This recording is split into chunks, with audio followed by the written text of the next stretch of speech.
Hi everyone. In today's tutorial, we will show you how to merge designs in Canva so we can combine multiple projects into one. This is useful for organizing work, creating multi-page documents, or bringing different design elements together. On our Canva dashboard, let's walk through an example. We will combine two or more projects into one file. We already have one project open here. All we need to do is open another page, or click Add Page to add a new blank page.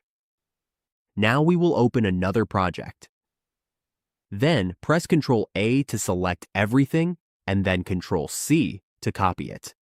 Next, we paste it onto the blank page in our main project. Pull it into place. Then adjust the alignment so everything looks right. Add another page so we can bring in one more project. For this one, we will add this animation. Press Ctrl-A and then Ctrl-C to copy it.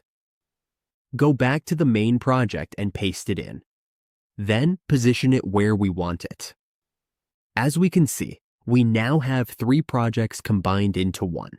We have successfully merged them. Once we are done merging, we can click Share and then Download to save the file. That is how we merge designs in Canva in just a few simple steps. Now we can easily manage and combine our projects in one place.